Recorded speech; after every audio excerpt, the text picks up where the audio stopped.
paano tayo aalis? Itong aquarium na to, aalisin ko na yung tubig niya. Dahil wala na tong isda. Siguro magdadalawang buwan na siyang walang isda. Yan, aalisin ko na yung tubig niya. Ito, ilalagay ko na sa bag. Dahil hindi sa aalisin natin yung aquarium at i-dispose natin or ibebenta. Itong aquarium na to, ililipat ko to sa kwarto. Yan, pagagandahin natin, lalagyan natin to ng mga bato-bato siguro. May basta kung ano yung mailagay ko. Pero may bago tayong alaga, kaya ko aalisin dito yan. Ililipat natin to sa kwarto. Yan. So what's up mga idol? Another day, another vlog na naman po from Kulotski TV. And for today's video, may bago tayong alaga. Pero bago yan, kailangan ko munang linisin yung aquarium dahil doon ko siya ilalagay. Yan, may bagong discover tayo na pet shop ngayon. At pare, may nakita ko ron na pet na talagang gustong gusto kong alagaan nung bata pa lang ako. Lilinisin ko muna yung aquarium na nakita nyo kanina. At doon ko siya ilalagay, ililipat ko siya rito sa kwarto. So, let's go! Oh, shoutout mo na! Shoutout sa magulang kasi. Ano ba pangalan mo? Ano pangalan mo? Ha? Shoutout kay Michelle Simbulan. Guys, shoutout nga pala sa sarili ko guys. Oh, ayos. Ikaw?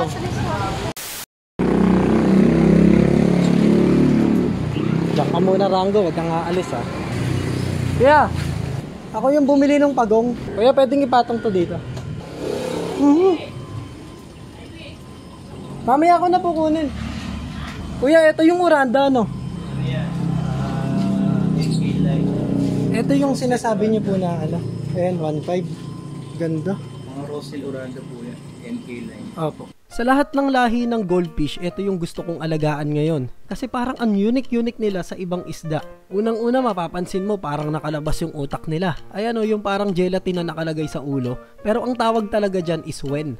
Hindi yan utak, baka akalain nyo utak talaga yan. Wen yan, kaya nga napaka-unique ng isda na to dahil dyan sa ulo nila na yan. Tapos yung fin tsaka yung tail, ang ganda-ganda pag lumalangoy. Yung tiyan naman nila parang busog na busog palagi. Tsaka yung bibig nila parang palaging may laman. Tsaka ang cute talaga nila pag lumalangoy-langoy sila sa tubig, lalo na pag may ganyan, may ilaw. Kitang-kita mo yung kagandahan ng isda na to. Maraming lahi ng goldfish. Akala ko nga dati iisa lang. Yung common goldfish lang kasi yung alam ko. Meron pa palang Veiltail, Ryukin, Lionhead goldfish, may Celestial Eye, may Telescope, may Tasaba, may Rancho, may Bubble Eye, may Comet, may Oranda Red Cap, tsaka Shibunkin.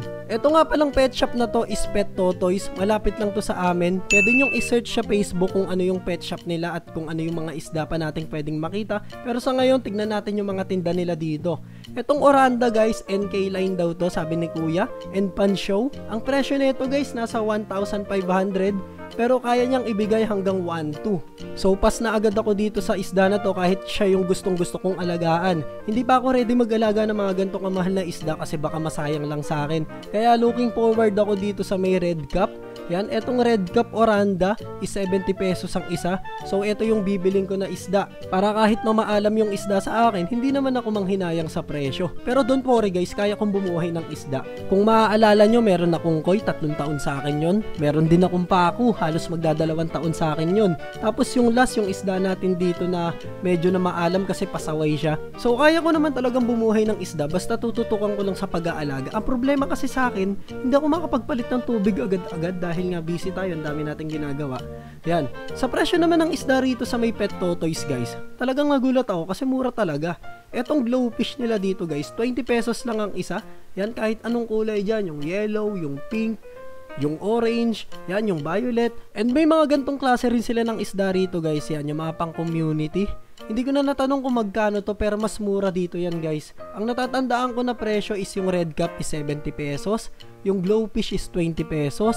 Angelfish na maliit na kasinlaki ng piso is 15 pesos. Yung kasinlaki naman ng 20 pesos na barya, 50 pesos naman yun na angelfish din.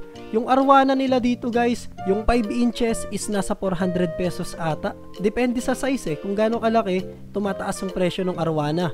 Yan, etong crab na to, hindi ko matandaan, parang nasa 200 ata yung presyo nito. Parang ang sarap lutuin no? Luto na ata to, kulay pula na Sila na din pala yung nagbibreed ng mga isda nila dito. Kung makikita nyo, ang dami nilang refrigerator dito, no? Ito yung laman ng ref. Yan, pwede itong gawing aquarium kung tutusin. Yan, kung mapapansin nyo, ang daming isda na maliliit sa loob. Ganto yung gusto kong gawin, pero kasi talaga matrabaho to, tsaka dapat passion mo talaga yung pag-aalaga ng isda. At eto nga pala yung sinasabi ko sa inyo na nabili ko na. Yan, eto si Froggy guys. Binili ko agad to nung nadaanan ko tong pet shop na to nung araw na yon, dahil ang benta sa akin nito is 300 pesos lang. Malayan box turtle to guys. Ayan o, kung mapapansin nyo, nakalabas yung ulo niya parang teeth. And mabait siya. Pagkahawak ko pa lang, hindi siya nanunuka. Nang i-snap kasi yung mga pagong guys, nangangagat yan. At pag nakagat ka talaga niyan, may pagong na kayang pumutol ng daliri pare. Pero hindi ito yon.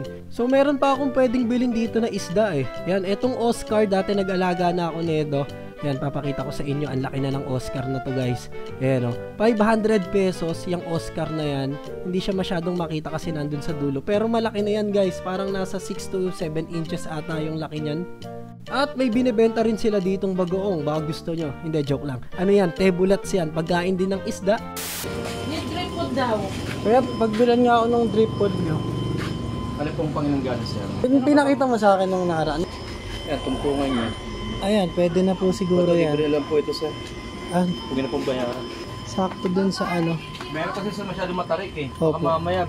Baka mamaya biglang ano eh. Tsaka maglalagay din kasi ako sa aquarium. Ito pwede to. Ayan sir, pwede. Yan, kahit po ano na lang. Kahit 50 na lang po yan. 50 po. May... Libre na yun para sa pagong mo. Sige po. Ayan, ito parang ito yun. Pag naghahabol po kayo ng sukat ng bulate, ng isda. Opo. Usually live food Yan ang talaga pinapakain. kailangan. Pero hindi naman recommended na yan palagi ang ipakain. Kung masipag kayo maglinis ng tank, Madumi po siya sa aquarium pag yan ang lakas lagi kasi pumupo eh. pinapakain. Kapag ganyan, Kapag tapos yan.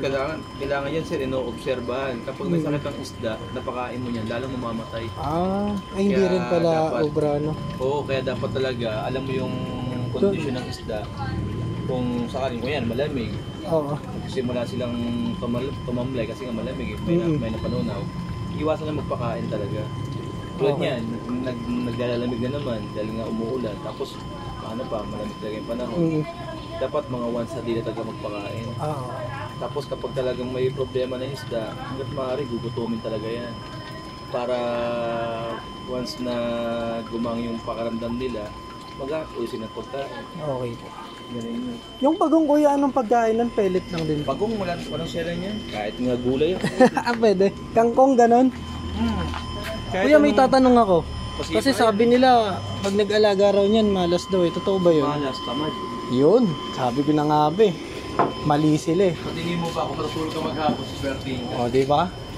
1, 2, 3, 4, 5, 6, 7, 8, 9. So, umabot yung gastos natin kanina sa pet shop. Nasa 500, nasa 580. Etong bato, 20 pesos. Pagkain ni Pagong, tsaka ng mga beta rito sa bahay, 45 tsaka 35. Pagkain ni Optimum, pagkain ng Red Cup, yan, eto, 110. Yung tatlong bato, 50 pesos, kinikilo yan. Tapos yung Dripwood, 50-50. Tapos yung isa libre, salamat kuya. So ayan guys, okay na yung aquarium natin. Yan, nilagyan ko siya ng driftwood. Tapos yung ibang bato inalis ko. Yung ibang bato naman itinabi ko sa gilid. So yung tatlo nating red cup dito, hindi ko na isinama yung mga feeders guys. Kasi baka mag-away-away sila sa pagkain at maaagawan nila ng pagkain yung tatlo nating red cup. Kaya dito muna kayo mga feeders. Hiniwalay ko sila ng lalagyanan para kung sakali. Kasi yung OG feeders natin dito talagang nandadali siya ng kasama eh. Hanggang sa mapatay niya. Yun yung naobserbahan ko dito sa feeders na to. Yan, pagdating naman dito sa turtle natin guys, pagdating sa turtle, simple lang yung ginawa ko. Meron akong extra aquarium. So tinanggal ko na yung tubig. Nilagyan ko siya ng dalawang drip food. Yung isa free, salamat sa iyo kuya. Tapos nilagyan ko rin siya ng mga bato-bato para malalaking bato para dun siya tutungtong. And then nilagyan ko rin siya ng tubig dito sa may gilid para dun yung lubluban niya. So ayan guys, tignan nyo, mukha siyang titi no? So ayan lang guys, para sa video natin na to. Yan, lagay na muna natin dito si Froggy. Okay naman si Froggy, di naman siya nangangagat. Froggy, dyan ka na lang muna. So guys, hanggang dito na lang para sa video natin na to. Maraming salamat sa inyo. Don't forget to like this video and kita-kits tayo next vlog. Bye-bye Froggy! Say good night Froggy! Good night! Ayan, nagpapakitang kilos. Oh, nilalabas talaga yung ulo. Mukha talagang...